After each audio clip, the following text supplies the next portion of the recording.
Arun Yahya once said, I always wonder why birds stay in the same place when they can fly anywhere on the earth. Then I ask myself the same question.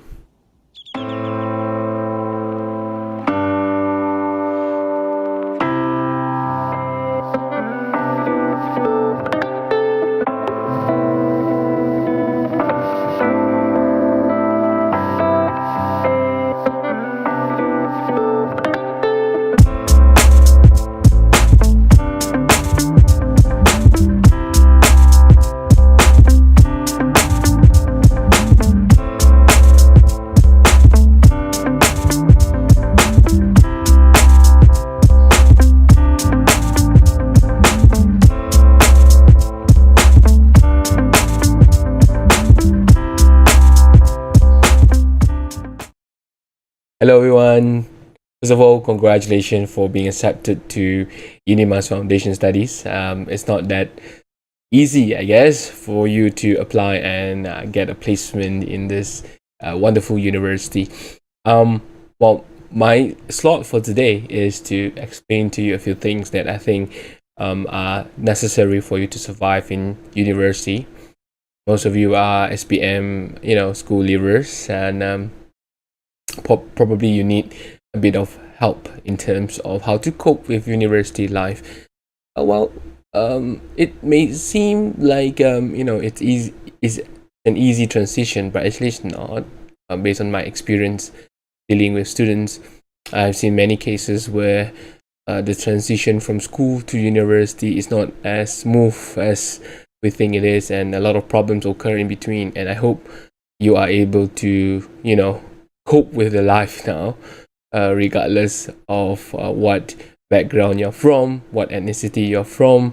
I'm sure there are a lot of challenges that we are going to face, right, in our journey in university life. In this video, I'm going to share with you a few tips. I think I would love to interact with you directly live, but unfortunately, we're going to do this as pre-recorded video, and I hope it's not that awkward for you to respond to me. But anyway, if you have any comments or if you would like to engage me directly, please leave your comments down there, and I'll be more than happy to respond to you if you have any problems, or you can actually email me via the email that I'm going to leave at the end of this video. Okay, let's go to the first one. Let's go to my first tip. The first tip in surviving university is, of course, to be adaptable to change. We know about theory of evolution by Charles Darwin. It's not about the survival of the fittest. It's the survival of those who are the most adaptable to change. I think you need to realize that your transition from school to university is not as clear-cut as just moving from one place to the other, or changing that environment, from school to university. There are a lot of things that you have to be ready. First thing is, of course, to be adaptable to all kind of changes that you're going to face. For example, in terms of medium of instruction, right? In university, you're going to engage more in English. Whether you like it or not, whether you're comfortable with English or not, you have to make sure that you improve your English language, right? Tak kisahlah, you suka ke tak suka ke, you patriotic ke tak patriotic ke. English is really, really crucial in universities because a lot of references, especially in sciences, are in English, and your lectures would more likely to ask you to refer to resources which are all in English. So you need to improve from time to time from that point of view. So don't neglect the fact that English is important. I know you know this, but it would be good if you take this chance to actually improve your English as well, right? You have to quickly realize that in university, there's so many things that you have to cope. It's not just about study alone, right? Even in studies, you have to make sure that you know what are the requirements from your lecturers and from your peers and all that, your kind of peer behavior. So you have to quickly be adaptable to the change, right? Whether you like it or not. The changes are going to happen, and you have to quickly adapt to that and I think one thing about being adaptable is to be teachable, because one of the way to be adaptable to change is to be teachable. means don't think too highly of yourself and always be in that mode of trying to get adapted to the requirements, like dealing with teamwork, group work, group project, where chances are you will meet different type of people that you might have problems in. People like pre-riders or parasites, whatever you want to call it. So how do you deal with this kind of changes, which is a bit different from schools? So you really need to learn how to be adaptable to the environment in the university very fast, right? Number two is to be mindful of your inner circles. I think this is very, very crucial. And the downfall of many students in universities is the inner circles. Inner circles here refer to those people that you are mingling with, those people that you put your trust in. Your peers, your classmates, and also your lecturers, maybe, depending, and even sometimes your family members. You have to be mindful of the inner circle so that you don't feel pressured, and you also, can cope with whatever you can in dealing with your life in university. Sometimes you just have to say no to things, where even though your close friends are inviting you, so you just have to say no. So you have to be mindful of that. Who are your peers? Who are those that you can count on? Who are those that you can share your problems to? Right? Don't engage in a battle with all these inner circles. It doesn't worth your time, because at the end of the day, you'll feel like you are sacrificing your studies because of all this, unnecessary things. Make sure that whoever you let into your inner circle should be the ones who go in the same direction as yours, so that they don't jeopardize your future. So if you haven't found any, then it's okay to be alone for a while. Just set your goal clearly and strive for it, even if you have to walk alone, right? Remember this. Do not allow anyone to be jeopardizing your future just by being in your inner circle, and instead of helping you, they bring in more negative vibes, for example. It's not that good. So when you have an inner circle, you really need to learn how to be mindful of a lot of things. For example, your emotion, their emotion, their personalities, the level of trust, and you have to be mindful and not to engage in all this frustration or mental problems that you might be facing. Sometimes we get too excited of making friends, and then we end up into trouble. I'm sure you have experienced this in school, but in universities you might face even more problem in this sense, especially when it comes to group work, group project, and all that. You get to have a lot of pressure from friends who are not being collaborative. They don't really help you, and you feel very angry. You vent your frustration on social media, on different platform, and then you're not going to solve the problem anyway, right? Because when I don't mind you vent your frustration, really. It's a good way to me to know that you have a sense of frustration on things, because it also means that you are serious about the things that you're doing. Sometimes people think that frustrations are not good, but I think it's a form of telling us that you care.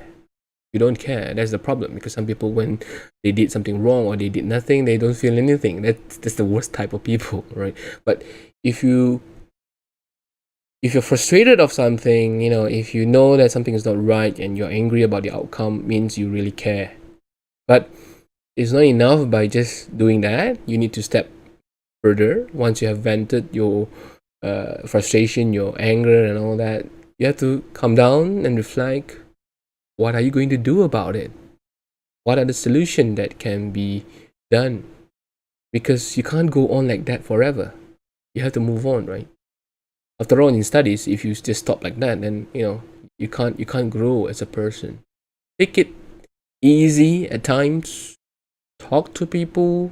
Get to know people. Those that you think are parasite, those that you think are not really helping you, you might want to slowly eliminate them. I'm not asking you to totally don't be friends with them, but know your limits. That's what I'm telling you. Some friends are good for friends' sake, in a way, like when you're going out and all that, they're okay.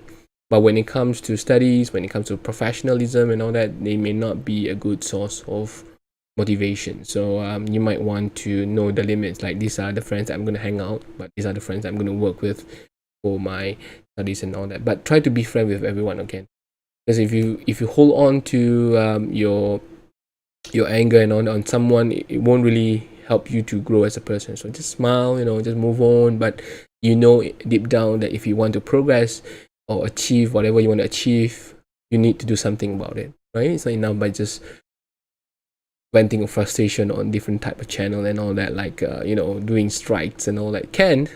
But I always tell my students, what are you going to do about it? Be a solver, right? You don't just pinpoint the problem, but try to solve it. If you can't solve it, then talk to people who can. Or we are engaged in it like a global network now. You can go out to different types of forum, different types of channel, different type of groups, and on Facebook or even on Twitter and all that, even on Instagram. Sometimes get to know people who can help you. If you want to be a doctor, for example, why don't you just follow all those famous doctors, on social media, even in groups that can actually advise you on your career path or on your future career path, for example? Why do you keep yourself occupied with things like, still mingling around with your inner circles who can't really help you grow if you really care about what you want to achieve, of course. I'm not saying that you can't engage in some light entertainment. Yeah, you can go on with your K-drama, whatever drama you're on Netflix, or no problem. You can even go on, engage in your YouTubing. Some of you may be a YouTuber and all that. You go ahead, enjoy. It's part of life anyway. But when it comes to studies, you need to know certain things have to be prioritized, certain things have to have its limit, and do something about it, and then you feel better. It's strange, isn't it? At your age like this, people will be telling you, well, you only have one life, YOLO, right? You only live once and all that, and go enjoy yourself. Don't be too hard on studies. But whatever you're going to do now, right? Whatever things you're doing now will affect you for probably the rest of your life, right? Yeah, you only live once, but if you don't live it well, you're going to disturb your whatever journey that are ahead of you. So take that chance and opportunity. Take that chance and opportunity to improve. Whether you become an A student, a B student, whatever, doesn't matter, but you improve. If you get a C, try to find out why. If you get something bad in your result, for example, try to figure out why. Same thing, like if you get a bad result, try to figure out why. Try to eliminate the things that would disturb you from getting better grades and so on, or else you can't improve, right? Kalau kita asyik dalam mode defensif, kalau kita asyik dalam mode nak cari alasan untuk menidakkan cara kita untuk maju ataupun lebih ke hadapan, sampai bila-bila pun kita tak akan maju. Because sebab alasan itulah yang menjadi penghalang kepada kemajuan kita, right? Excuses are the worst enemy actually. You can find all kind of excuses you want in life. Poor internet connection, no data, all kind of things, right? But if you make use of those as motivation for you to move forward, I think you can see a vast difference in the way you do your things, in the way you achieve your goals in life. In your studies, set different goals as well. Number 3, be clear of your goals. I know some of you are here not because you want to. Probably your parents force you to be enrolled in this particular program. But since you're here, so take that chance, setting a clear goals for yourself. If you like to be a doctor and you are in this biology foundation studies, then make sure you try your best to strive for that goal. It's not enough by just saying that you want to be a doctor, but you're not doing anything about it, right? So there's so many examples that you can get from all kind of sources. But one thing that I'm pretty sure that people who achieve, whatever they want to achieve in life, set clear goals from themselves and they know what to do step by step, right? That's really, really important for you to do that. I know maybe you think it's a bit too early. After all, you just, you just enrolled in this particular program and then you just got admitted. Well, but if you don't start early, chances are it's a bit too late for you to chase. And I'm not saying you can't do that towards the end. You can, after all, not everyone is going to have the same race, but you have to remember that if you can start earlier, then the chances of you, wasting your time will be reduced, and you get more chances to improve. Imagine if you set your goal later in the stage of the study, and later stages of the studies will probably give you lesser time to do some trial and error. So no harm, it's okay to do some mistakes along the way, but what is most important is you know what you wanted, and along the way, if you try this and it doesn't work out, at least you keep on trying because your goal is there. And if you really want to achieve your goal, you do something about it, right? You try to achieve it. Number four, I would like to tell you it's okay not to be okay. In many sense, right? If you are feeling a bit down, if you are feeling pressured, if you don't feel like doing anything, just remember that it's okay not to be okay. Seek help if you can. Don't just keep it to yourself. If you don't have anyone whom you can trust, then speak to your family or seek professional help. People that you think will be able to help you. Because if you don't do that, you end up in bigger trouble or bigger problem, and you can't proceed. So remember, it's okay not to feel okay, not to be okay, or not feeling okay. But don't put the downtime too long. I personally think that every now and then, if computer needs to be shut down, human need to be shut down as well. But not shut down, not in terms of being dead for a while, but shut down in terms of lowering down your expectation, trying to do something that you like, go out and escape for a while, and then come back and go further. Come back and go further. Don't take it too seriously when certain things doesn't go according to plan. It's just part of the learning, right? After all, you're still young, right? You have a lot of years ahead of you to try and to do trial and error to improve. Okay, which is related to my next point, which is to be a seeker of self-development. I see a lot of students, when they got a chance to be in universities, they don't appreciate that chance. Now, some students, when they enter university, it doesn't feel like they're in the universities. They are the same. Some even digress. It's like if you put before and after, it looks the same, right? So take that chance. Now that you get a chance to be in universities, to go into a foundation study, which is a stepping stone for your degree life, then take that chance and do your best. Don't waste it, because there are many people out there wanting to be in your place, but you are the lucky one. You are the chosen one to be admitted to this university and to take this slot and to take this spot. So, well, if you don't want it, then just quit early and let other people come in. But if you really want it, then prove that this is your sport and you're going to make the best out of this sport. It's not enough by being in that place and do nothing and be static. Constantly be a seeker of self-development, especially in university, because you get a chance to mingle with a lot of people. Like me, even though I'm not teaching you in pre-universities or in this center, but you can always engage people in universities from different faculties, different professors, and this is your chance. Talk to people, get to know. If you want to be a doctor, talk to all these professional doctors we have in our faculty of medicine. How many of you actually got the chance to do so when you're outside, right? This is the chance for you to expand your networking, expand your circle, and get to know people who can help you to achieve your goal. Not enough by just studying and get an A or get a pass of whatever you're doing in your tests.